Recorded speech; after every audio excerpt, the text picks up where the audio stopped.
Hello, my name is Edward Hunter, and for those that don't know, I am one of the commentators for the Elite Karting Series, which is one of the premier arrive and drive rental kart championships in the UK.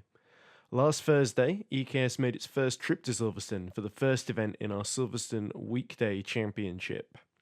I'd never actually been to Silverstone before, despite being a Formula One fan for nearly 25 years, and having lived in the UK all my life, so I was very excited. Before going to the kart track, I made a quick visit to Silverstone Museum, which is right next to the entrance.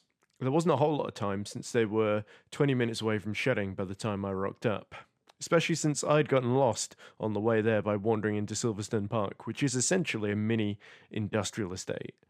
Luckily though, once I got there, my good friend Jack Pickering was there to show me around, one of the perks of knowing the staff, I guess. Inside are some really excellent cars from the history of Formula One, endurance racing, and even a first generation Formula E chassis snuck in there as well. It's definitely worth a visit if you're going to the circuit. From there, it was through the entry gates, over the bridge, and onto Kart Silverstone, which uses the old bridge and priory corners, formerly part of the actual Grand Prix circuit in the 1990s and 2000s, as part of the kart circuit itself. By karting standards, it's on the longer side, being 1,377 metres in length and consisting of 18 turns. There is a building alongside the start-finish next to the car park, which has a reception area, briefing and changing rooms on the ground floor, and then the first floor consists of a cafe that serves some pretty good pizza and some very nice coffee, along with race control. There's also a balcony just outside the cafe, and this is where I ended up commentating from.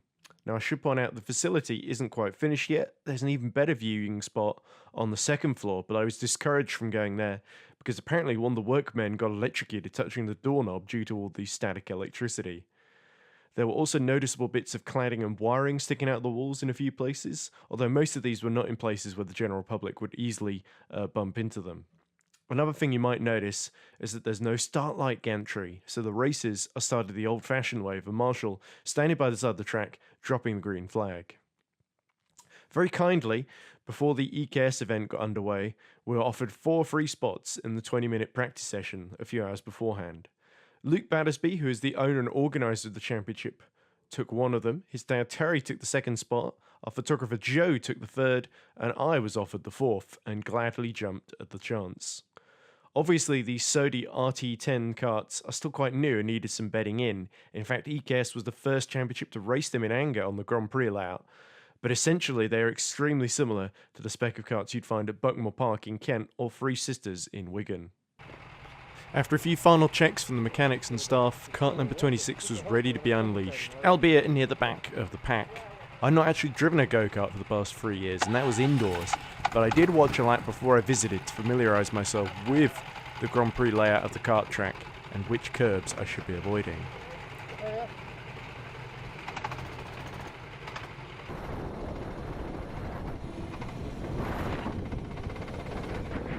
There were of course 11 other non-EKS related drivers in the session, and on the outlap one of them spun at the Maggots Beckett style chicane in front of me. This is a really fun section to take flat out, but you can really find yourself having to hop over the curb or kicking up the mud on exit. There were a couple of other moments as the drivers kept making mistakes around me, including spinning out the final corner, and also at Priory Hairpin, where I saw 2 karts spin right in front of me before I snuck through the middle of them.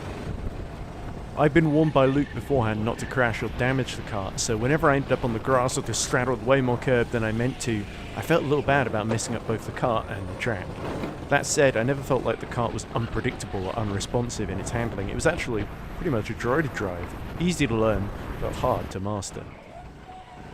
Towards the end of the session, I set what turned out to be my fastest lap. The flat-out run through Farm Curve and the start-finish straight is a real blast as you rush towards the first corner, Wellington. I was lifting off here early on entry before getting back on the throttle and hanging on for dear life at the apex. Priory Corner sends you into the old F1 turn of the same name before you come to Brooklands. Another corner where you lift on entry and try to carry as much momentum through as you can. Then you go towards a mini version of Maggots, Beckett and Chapel, and you don't want to unsettle the kart too much over the curbs. Now here's quite a sight, bridge hairpin with the museum dead ahead and the iconic bridge on your left. You want to brake quite early here so you can get on the power as the kart dips downhill before rejoining the old F1 circuit as you climb back uphill for Express. As fantastic as it is to drive in the old F1 layout, you've got to look for the escape road on the left and then brake early for Priory Hairpin. Luckily, I get away with using a lot of curb on exit. Club is a flat out right-hander, but you have to take it very tight, which leaves you into the Innes Island chicane. Into Henry Seagrave hairpin, I can see that there's a gaggle of free karts ahead of me. I brake on entry to make sure I don't go too wide onto the curb, and then I take the wide racing line into second hairpin. Through wing curve, I can see the kart in front is almost within range, so I'm quickly on the brakes through Museum Bend. I just touch a bit of the dirt on the outside on entry, but the kart grips quickly. I get a good exit through Farm, which puts me into the slipstream kart 31. You can visibly see the hole in the air that I'm driving through and picking up speed in as I cross the start-finish line. Now it's starting to get congested, and I notice my good friend Terry Battersby in the white and black striped helmet fighting ahead of me. Terry is being held up by kart 11, and I've realised I'm probably not going to get another clear lap in. So as Terry is blocked on the run into Maggots, I decide I'm going to have a bit of fun and give him a tiny little tap on the outside just to let him know that I'm there. And I'm kind of just relieved to see a familiar face at this point. I then got very overexcited, braked way later than I normally would into bridge, came steaming up the inside, which of course puts me wide where there's less grip. Terry immediately repasses me, and somehow I'm surprised that that didn't work. Luckily, it doesn't take long for me to get another chance. As kart 11 moves to the outside to block Terry, I see an opening on the inside and take a 2-into-1 special offer into Henry Seagrave hairpin. This is where I let my ego get the better of me. Not only do I get greedy on the throttle and drift it through second hairpin, so much so that Terry gets caught out and bumps me, but I then completely lose my composure through Museum as I go over the curb, which sends me understeering off into the grass as Terry waves me goodbye. Clearly though, I didn't learn my lesson, as on the next lap I made this clumsy move through Brooklands on kart 11 where I went steaming up the inside and made contact. I decided to try and lift my arm up and apologise mid-incident, which was never a good idea. I then made the move that I meant to do on the previous lap into bridge, and once more apologise for barging into the side of the poor guy.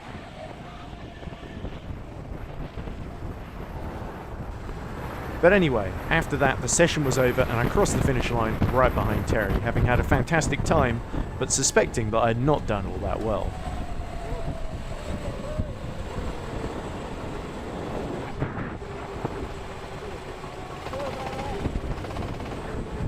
Having got out, I was very surprised to see that not only had I lapped below 80 seconds, but I'd also set the third fastest lap in the session, 1.8 seconds behind Luke and Joe, who both kart a lot more regularly than I do. So whilst the vast majority of the EKS field easily usurped my time, I still felt very happy to be at the tail end of an EKS podium lockout in the session, and what's more, I had a really good insight into the track and what the drivers I would be commentating on would have to deal with. Speaking of the commentary, despite a few technical problems, I felt overall it went pretty well for a first go, and the view was excellent. In terms of the front runners, Jamie Tyler Gooden in the lightweight class set what is currently the EKS Silverstone lap record in the first race, a 1 minute 16.103, which was over 3 seconds quicker than my own best lap. Jamie is of course a former junior champion in EKS, and he did incredibly well, winning the opening race from the front row and narrowly triumphing at the end of the event over Tyler Sherlock and Jasper Fitzgerald Wolf from the English Deaf Karting Team, or EDKT. Jamie had actually already headed off home by the time we did the podium. The heavyweight field was, if anything, even more stacked, with sports cars, motorbikes, and all-round karting superstar Lee Torrey competing, along with 5-time Club 100 champion Anwar Burrell Smith, the lead driver from the EDKT, Dave Sumner, who won in heavyweight class a week and a half earlier in the EKS event at Warden Law in Sunderland. And also among the attendees was Richard Danby, a former autocross buggy racer, an ex-Cosworth F1 engineer who brought his son Thomas along to compete in the lightweight class. And they mentioned to me that it was also Thomas's birthday, so I hope that Thomas had a great one. The winner of the heavyweight class was Richard Holloway, who was really superb all evening, ahead of Beryl Smith and Michael Bowles, who made an amazing move to go around the outside of Holloway and Ash Jivers for the lead in race 2, which I was able to catch on camera. Reflecting on my experience as a whole, I think it was really fantastic. The track is not only great fun to drive, it's also been designed incredibly well to generate some fantastic racing. Obviously the facilities aren't quite finished yet, there are still some little kinks to iron out, but over the course of the weekday championship over the next few months, I'm confident that these will all be addressed. The next of those will be on Wednesday the 15th of April, where I'll once again be commentating. I'm also commentating on a main EKS Series event at Wilton Mill tomorrow, which funnily enough is very close to Silverstone in Daventry. 110 drivers are taking part, which is not only completely mental to keep track of as a commentator, but is a huge record-breaking attendance for EKS, so it's bound to be a very busy day.